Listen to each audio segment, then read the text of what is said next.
তোমার যদি আমার উপরে সম্পূর্ণ বিশ্বাস থেকে থাকে তাহলেই তুমি আজকের ভিডিওটি কন্টিনিউ করো।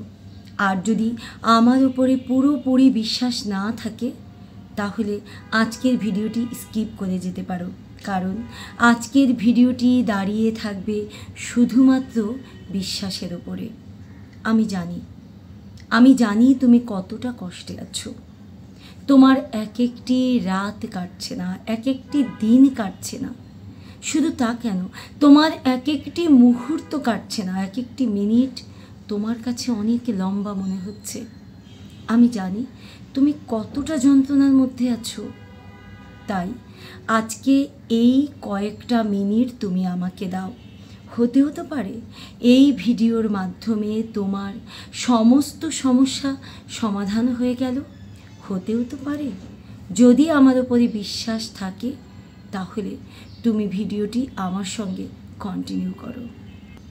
সে তোমাকে ছেড়ে চলে গেছে, তুমি ভাবছো তুমি তাকে ফেরাতে পারবে কিনা। আগে তুমি নিজের মনের কাছে প্রশ্ন করো, সে ফিরবে কিনা। তোমার কি মনে হচ্ছে সে কি ফিরবে? তুমি নিজে খুব ভালো করে জানো যে সে ফিরবে কিনা। দেখো, সবাইকে ঠকানো যায় কিন্তু নিজের মনটাকে কখনোই ঠকানো যায় না। তোমার মন সাড়া দেবে, তোমার মনের ভেতরই তৈরি হবে সেই বিশ্বাস বা বিশ্বাসহীনতা। তুমি কি একটুও আশার বাণী দেখতে পাচ্ছ? সে কি তোমার জীবনে ফিরতে পারে, নাকি তুমি পুরোপুরি শিওর হয়ে গেছো যে সে আর কিছুতেই ফিরবে না? হাজার চেষ্টা করলেও সে ফিরবে না, তার পক্ষে ফেরা সম্ভবই নয়। তুমি জেনে গেছো, তুমি বুঝে গেছো। যদি তুমি এটা জেনে গিয়ে থাকো বা বুঝে গিয়ে থাকো তাহলে তার তো একটি কারণ থাকবে। সে যে এত কঠিন হয়েছে যে সে তোমার জীবনে ফিরবেই না, তার তো একটি কারণ থাকবে।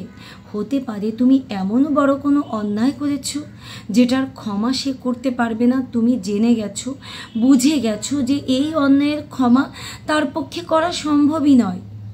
হতে পারে সে অন্য কারোর সঙ্গে এমনভাবে জড়িয়েছে যে সেখান থেকে সে আর কোনো দিন বেরোতে পারবে না। হতে পারে সে তোমাকে আসলে কোনো দিন ভালোই বাসেনি, যেটা তুমি অনেক দেরিতে বুঝতে পেরেছ।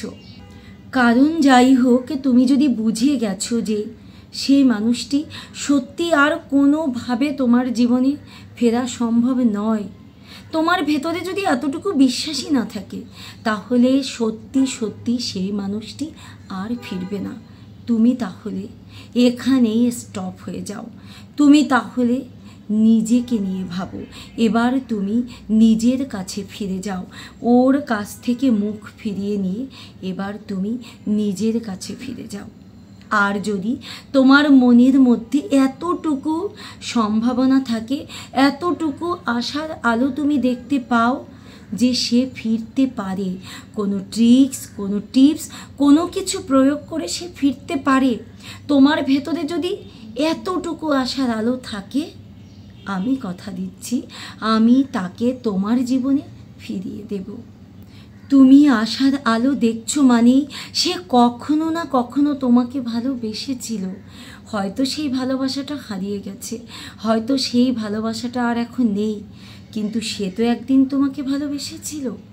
তাই তোমার চেষ্টা দিয়ে, তোমার ধৈর্য দিয়ে তুমি নিশ্চয়ই তাকে তোমার জীবনে ফিরিয়ে আনতে পারবে। তুমি যদি নিজে থেকে ভেঙে পড়ো, তুমি যদি নিজের প্রতি বিশ্বাস হারিয়ে ফেলো, তাহলে সে কেমন করে ফিরবে? তোমাকে আজকে আমি 4টি পয়েন্টে সমাধান দেব। 1 নম্বর পয়েন্টে তোমাকে যেটা করতে হবে, তোমাকে প্রথমে এই বিশ্বাস নিজের প্রতি আনতে হবে যে ওকে আমি ফেরাতে পারবো। আর তোমাকে ভালো থাকতে হবে। যখন তুমি ভালো থাকতে শুরু করবে তখন তুমি ঠান্ডা মাথায় শান্তভাবে ওকে তোমার জীবনে ফিরিয়ে আনতে পারবে। তুমি এখন প্রশ্ন করতেই পারো যে ওকে ছাড়া তো আমি মারা যাচ্ছি, আমি ভালো থাকবো কী করে? তারপরেও তোমাকে ভালো থাকতে হবে। তোমার বুকের মধ্যে সেই সাহস সঞ্চয় করতে হবে যে ওকে আমি ফেরাতে পারবো। সেই সাহস, সেই আশা, সেই ভরসা আর আমার প্রতি বিশ্বাস, এইগুলোকে বেস করে তুমি সামনে এগিয়ে যাবে, তুমি ভালো থাকবে, তুমি কেঁদে ভাসাবে না, তুমি পাগলামি করবে না, তুমি হতাশায় নিমজ্জিত হবে না, তুমি নিজের জায়গাটাকে আরও শক্তভাবে তৈরি করবে। তোমার মনোবল থাকতে হবে যে আমি পারবো, তাই তুমি নিজেকে শক্ত করবে, কঠিন করবে, তুমি তোমার কাজে মনোনিবেশ করবে, তুমি হাসি খুশি থাকবে, তুমি বন্ধু বান্ধবের কাছে গিয়ে কেঁদে কেটে এমন ব্যবহার করবে না যে তারা ওকে গিয়ে বলে যে তুমি তার জন্য ভেঙে পড়েছো, মরে যাচ্ছ, তুমি একেবারে হতাশায় ডুবে গিয়ে তোমার জীবনটাকে নিঃশেষ করে দিচ্ছ। দেখো, নেগেটিভ এনার্জির কাছে কিন্তু কেউ ফিরতে চায় না, কিন্তু তুমি যদি পজিটিভ এনার্জি দিয়ে মাথা উঁচু করে দাঁড়াও, নিজেকে তৈরি করার চেষ্টা করো, ওই মানুষটি কিন্তু ওই যে পজিটিভ এনার্জির কারণে তোমার প্রতি আকর্ষিত হবেই হবে। তাই তুমি আজকে থেকে ভালো থাকার চেষ্টা করবে, এটা তোমার প্রথম পয়েন্ট। 2 নম্বর পয়েন্টটি খুব খুব খুব গুরুত্বপূর্ণ। তোমরা অনেক সময়ই এই ভুলটি করে থাকো, যে মানুষটি তোমার জীবন থেকে চলে গেছে তোমরা প্রচণ্ড রকম রেগে যাও এবং তার বিষয়ে নেতিবাচক কথা বলতে শুরু করে দাও। তোমরা বন্ধু বান্ধবের কাছে এমনভাবে তার সম্পর্কে নেগেটিভ কথা বলো যে তার কানে পৌঁছে যায় এবং সে যে ফেরার সম্ভাবনা ছিল সেই সম্ভাবনাটি সম্পূর্ণরূপে হারিয়ে ফেলে।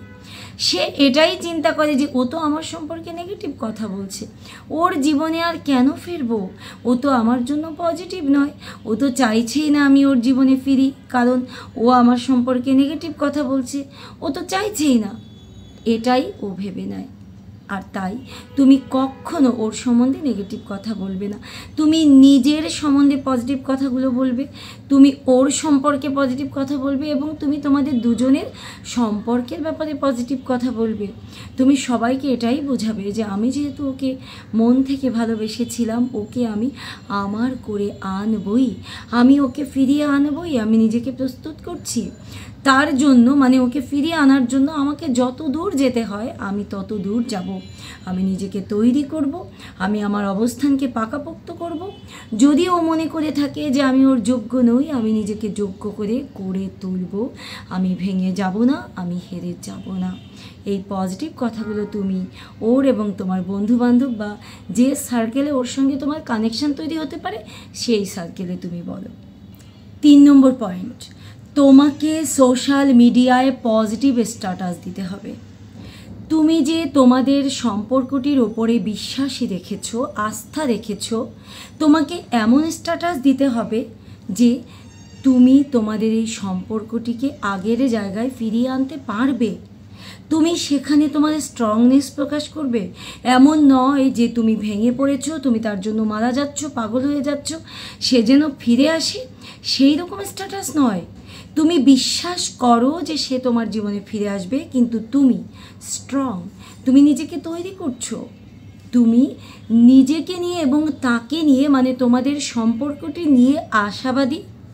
তুমি যদি এই আশার পোস্ট দাও তাহলে সেও তোমার ব্যাপারে কিন্তু তোমার এই স্ট্রংনেস দেখে তারও মনে হবে যে ওই মানুষটি আমাকে এতটা বিশ্বাস করে, এতটা ভালোবাসে, আমাদের সম্পর্কের উপরে ও এতটা আস্থা রেখেছে, সেও কিন্তু তখন আবার একটু একটু করে তোমার জীবনে নিজের অজান্তেই ফিরে আসতে থাকবে এবং ফিরে আসবে। আর যদি তুমি নেগেটিভ কথা প্রকাশ করো, নেগেটিভ স্ট্যাটাস দাও, ওই মানুষটি চিন্তা করবে যে সে তো আমাকে ছেড়েই দিয়েছে, তার জীবনে আর কি ফিরব, তার যদি এতটুকু ফেরার ইচ্ছে ছিল সে সেটাও আর কখনো ফিরতে পারবে না। 4 নম্বর পয়েন্ট, এবার তোমাকে আমি বাস্তবতার মুখোমুখি দাঁড় করাবো। দেখো, যদি এমন হয়ে থাকে যে সেই মানুষটি অন্য কারো সঙ্গে অন্য কোনো রিলেশনে জড়িয়ে গেছে, সেই মানুষটি তাকে নিয়ে ভালো আছে, কোনো দিনও সে তোমার জীবনে ফিরবে না, অথবা সে তোমাকে আদৌ কোনো দিন ভালোই বাসেনি, মোট কথা তুমি শিওর হয়ে গেছো যে সে তোমার জীবনে আর কোনো দিন ফিরবে না, তাহলে তুমি প্লিজ, তুমি আর তাকে নিয়ে ভেবো না, এবার তুমি থেমে যাও। একটা জায়গায় গিয়ে কিন্তু থামতে হয়, একটা সময় কিন্তু থামতে হয়, দৌড়ানোরও তো একটি শেষ আছে। এই যে যারা খেলোয়াড়, তারা কিন্তু একটি বয়সে গিয়ে খেলাটা ছেড়ে দেয়, ছেড়ে দিতে হয়। প্রত্যেকটি মানুষকেই এক সময় তার জায়গাটি ছেড়ে দিতে হয়। তুমি যেহেতু বুঝেই গেছো সে তোমার জন্য নয়, সে তোমার জীবনে ফিরবে না, বৃথা চেষ্টা করে নিজেকে আর কত ঠকাবে, নিজেকে আর কত বোকা বানাবে? কেন তোমার জীবন মূল্যবান সময় নষ্ট করবে? তুমি আর এই ভুলগুলো করো না। এবার নিজের কাছে ফিরে আসো, এবার নিজের দিকে তাকাও, নিজেকে নিয়ে ভাবো। আমি জানি তোমার কষ্ট হচ্ছে, আমি জানি ওকে ছাড়া তুমি বেঁচে থাকার কথা চিন্তাও করতে পারছো না, কিন্তু তোমার যে আর কিছু করার নেই, তোমার যে দেয়ালে পিঠ ঠেকে গেছে। এবার নিজের দিকে তাকাতে হবে, নিজের কাছে ফিরতে হবে, নিজেকে নিয়েই তোমাকে নতুন করে বাঁচতে হবে। তুমি কি মনে করেছো ওই ছেলেটি বা ওই মেয়েটি ছাড়া এই পৃথিবীতে ওর চেয়ে যোগ্য আর কোনো কেউ নেই? নিশ্চয়ই আছে। তোমার জীবনে ওর চেয়েও বেটার কেউ অপেক্ষা করে আছে, যাকে তুমি তোমার জীবনে পেতে চলেছ। ঈশ্বর আল্লাহ কখনো কোনো মানুষকে সারা জীবন কষ্ট দিয়ে যেতে পারে না। তোমার জীবনেও সেই অপার সুখ তোমার জন্য অপেক্ষা করে বসে আছে। তুমিও সেই সুখের হাতটি ধরার জন্য তোমার হাতটি বাড়িয়ে দাও। তুমি যদি হাত বাড়িয়ে না দাও তাহলে সেই সুখ তোমার হাতে কি করে ধরা দেবে বলো তো? তাই তোমাকে আবার নতুন করে বাঁচতে হবে, নতুন করে বাঁচার স্বপ্ন দেখতে হবে এবং দৃঢ় প্রতিজ্ঞভাবে সেই চেষ্টাটি করতে হবে। আর যদি এমন হয় ওই যেটা বললাম যে তুমি আশার আলো দেখতে পাচ্ছ, তাহলে আমি যে টিপসগুলো তোমাকে প্রয়োগ করতে বললাম সেই টিপসগুলো প্রয়োগ করে দেখো, সেই মানুষটি তোমার জীবনে ফিরে আসবেই। পরিশেষে তোমার জীবন সুখের এবং আরও সুন্দর হয়ে উঠুক সেই প্রত্যাশায় বিদায় নিচ্ছি। তবে হ্যাঁ, বিদায়ের আগে একটি কথা, ভিডিও শুনতে শুনতে তুমি কি লাইক করতে ভুলে গেছো? প্লিজ এক্ষুনি একটি লাইক করে দাও, আর ভিডিওটি ভালো লাগলে অবশ্যই কমেন্ট করে দেবে। আর চ্যানেলটি যদি সাবস্ক্রাইব না করা থাকে সাবস্ক্রাইব করে বেল বাটনে অল ক্লিক করে দাও। হারিয়ে ফেলা ভালোবাসা, হারিয়ে যাওয়া মানুষ, হারিয়ে যাওয়া সম্পর্ক আবার তোমার জীবনে ফিরে আসুক সেই প্রত্যাশায় আজকের মতো বিদায় নিচ্ছি।